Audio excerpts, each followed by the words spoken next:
नमस्कार दोस्तों, केमिस्ट्री साला चैनल में आपका स्वागत है। आज का मेरा यह video D and F block elements part 5 class 12 and subtopic is standard electrode potential of D block elements. So friends, you know the meaning of standard electrode potential you have seen in electrochemistry. Electrode potential of electrode, right? अब हमें D block element में ये देखना है कि stability of elements in different oxidation state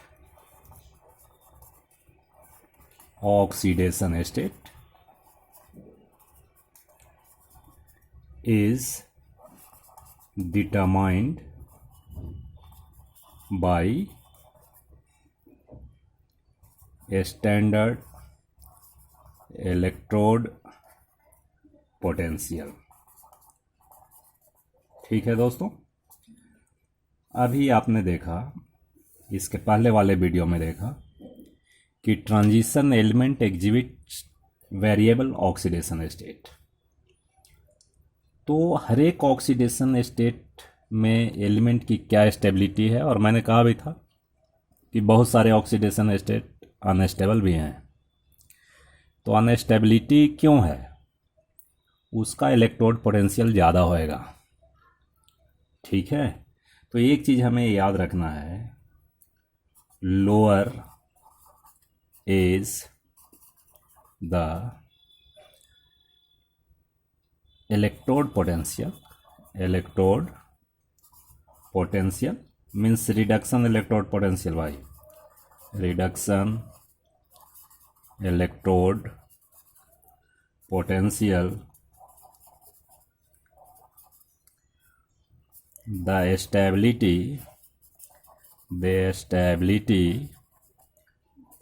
of ion is more।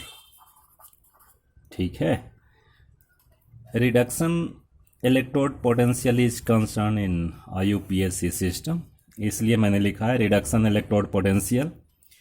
मान लो कोई element है किसी ऑक्सीडेशन स्टेट में, जैसे मान लीजिए जिंक है +2 ऑक्सीडेशन स्टेट, इसका standard electrode potential is -0.76 volt. अगर ये वैल्यू कम है तो ये स्टेबल ज़्यादा होगा। अगर मान लो कोई दूसरा एलिमेंट है, उसकी रिडक्शन इलेक्ट्रोड पोटेंशियल वैल्यू ज़्यादा है तो उसकी स्टेबिलिटी कम होएगी। ठीक है दोस्तों, अब एक चीज़ देखना है कि स्टैंडर्ड इलेक्ट्रोड पोटेंशियल किस पे डिपेंड करता है। नहीं, तो standard electrode potential depends on.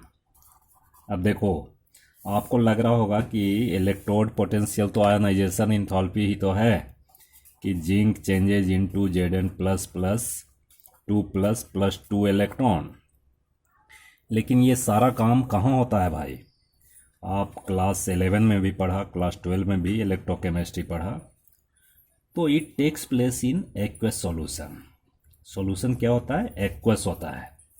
तो जहाँ सॉल्यूशन एक्वस होगा, वाटर होगा, वहाँ केवल एक फैक्टर इन्वॉल्व नहीं होता, नॉट ओनली आयनाइजेशन एंथैल्पी।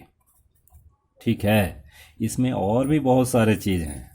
अब देखो कौन कौन सा चीज़ हो सकता है, आप सोच के बताओ। बॉर्नहावर साइकिल भी पढ़ा है।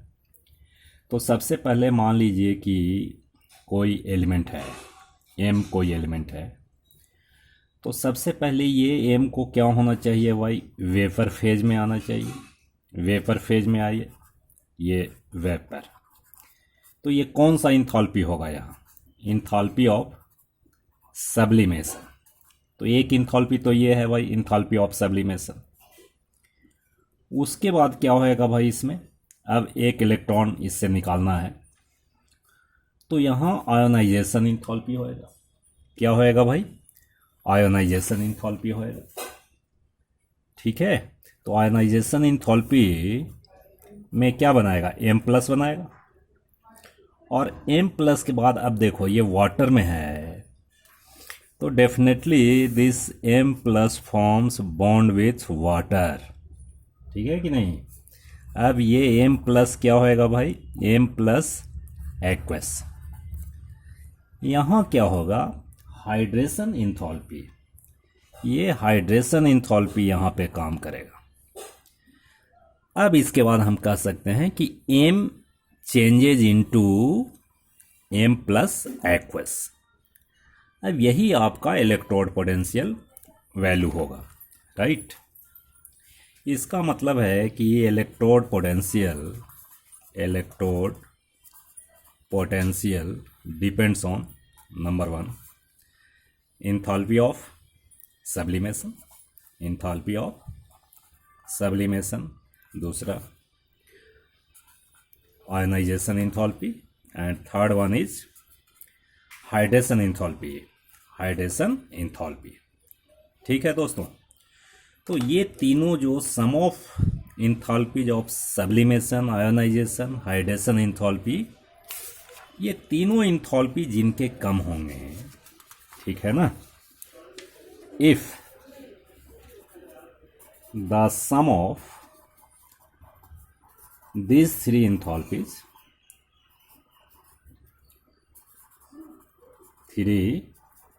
enthalpies are less than that ion or that oxidation state is more stable. ठीक है फ्रेंड्स, तो ये हमें जानना है कि जिसकी आयोनाइजेशन इंथॉल्पी कम होएगी, right, sorry, electrode potential value कम होएगी, उसकी स्टेबिलिटी ज़्यादा होएगी। यहाँ देखो बच्चों, मैंने एक बात लिखा है कि Cu plus is less stable then Cu2 plus in aqueous solution. अगर आप Cu प्लस को एक्वस सॉल्यूशन में रखोगे तो it changes into Cu2 plus, यानी ये अनस्टेबल होता है, राइट, और ये क्या होता है भाई, स्टेबल होता है। अब देखो इसके पीछे जब हम एक्वस सॉल्यूशन में रखें तो definitely electrode potential is involve in that. इसमें होता क्या है कि ये Cu plus changes into Cu2 plus by losing electron. तो ये इलेक्ट्रॉन लूज क्यों करेगा भाई, तो लूज इसलिए करता है कि एक्वस सॉल्यूशन में इलेक्ट्रॉन लूज करने के लिए कितने सारे इंथॉल्पी हैं भाई, तो ये जो मैंने पहले बताया, enthalpy of sublimation, ionization enthalpy and hydration enthalpy is there. तो Cu2 प्लस का, Cu2 plus has more hydration enthalpy.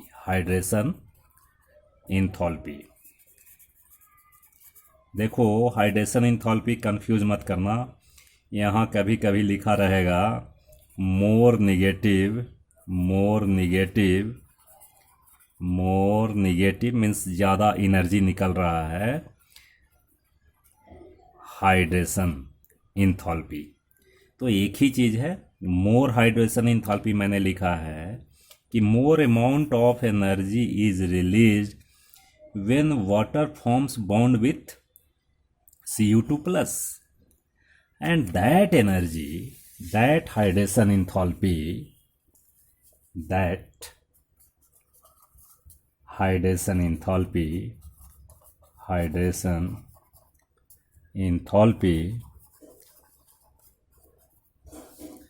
compensate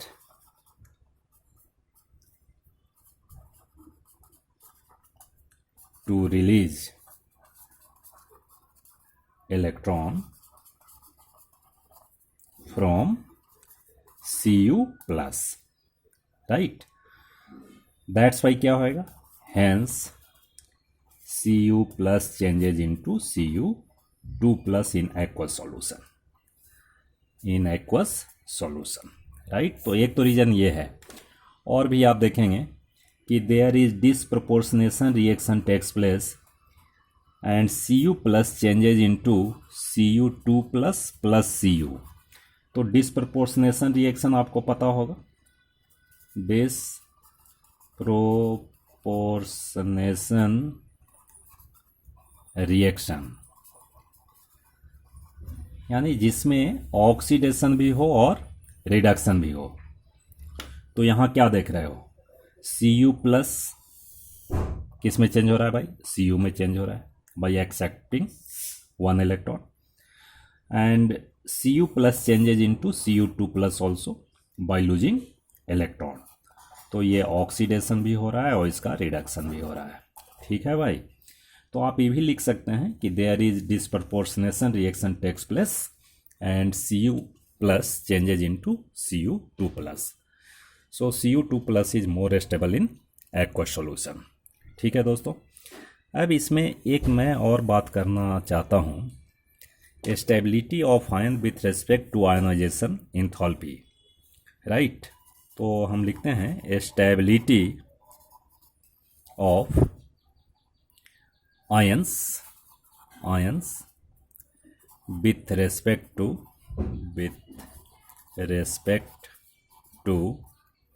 ionization enthalpy,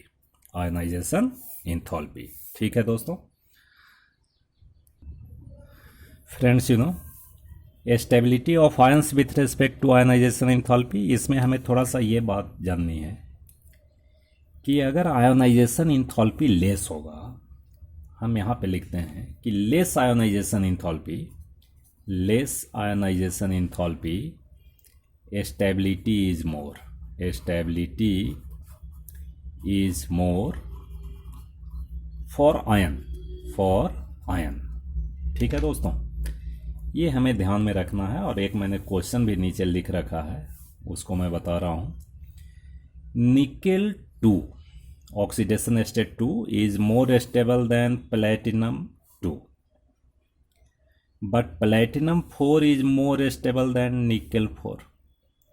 तो बस वही रीजन है कि निकेल 2 का मतलब है कि निकेल का अगर हम ionisation enthalpy 1 and ionization enthalpy 2 की वैल्यू और प्लेटिनम की ionisation enthalpy 1 and ionization enthalpy 2 की वैल्यू कैलकुलेट करें तो ये हमारा आता है 2.49 इंटू 10⁻³ किलो जूल पर मोल, राइट।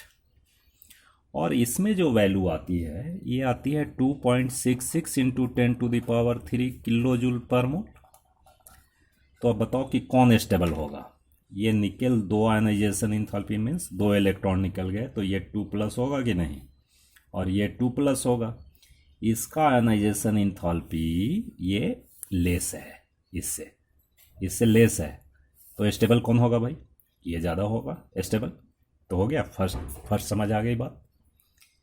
सेकंड कहता है बट PT4, अब देखो हम आयनाइजेशन एंथैल्पी अगर हम कैलकुलेट करें IE1 plus IE2 plus IE3 plus IE4, ये 4 आयनाइजेशन एंथैल्पी है।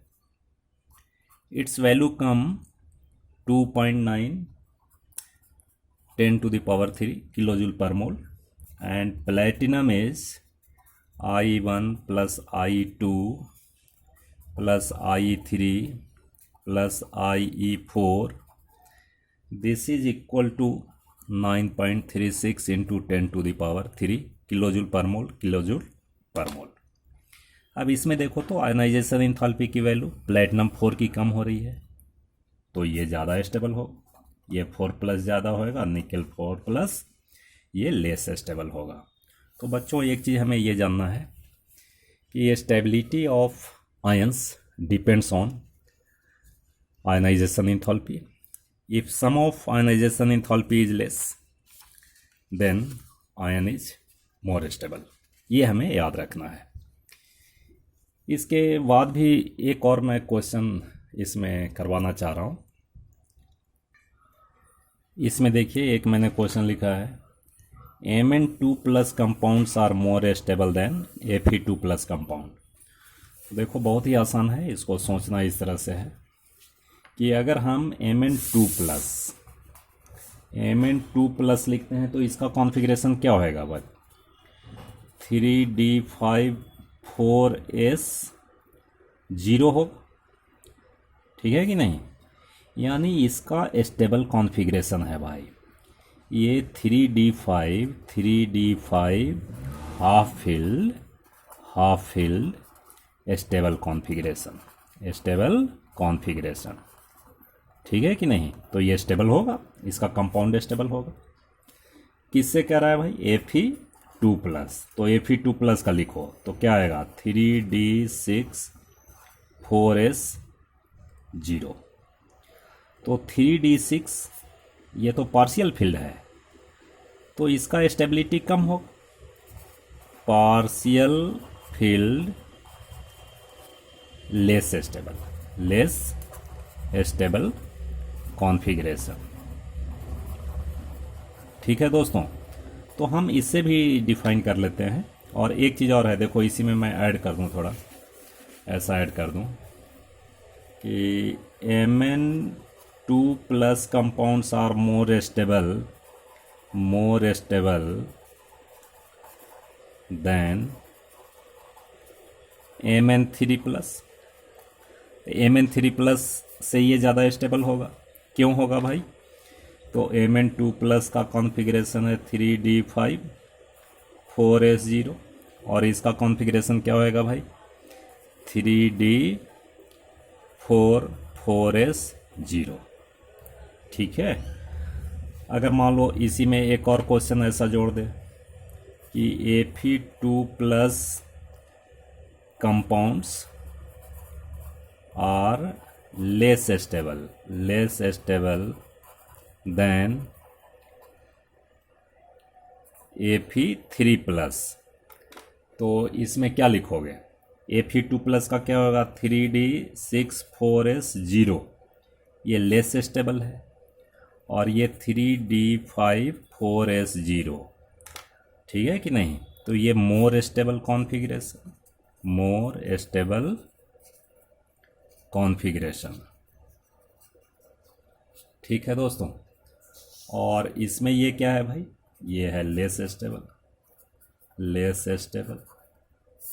इसमें ये क्या है भाई? More stable. ये क्या है? Less stable. तो इस तरह से हम लोग इसमें काम करते हैं और आपको समस्या नहीं होनी चाहिए, हम समझते हैं। और बात समझ आ गई होगी। एक और बात करनी है लेकिन वो अगले वीडियो में करेंगे, क्योंकि अभी एक और जानकारी देना है, ठीक है दोस्तों? अगर वीडियो पसंद आए तो शेयर कीजिए, लाइक कीजिए, सब्सक्राइब कीजिए, बेल आइकन को दबाना मत भूलिए। खूब पढ़िए, आगे बढ़िए। बहुत बहुत धन्यवाद।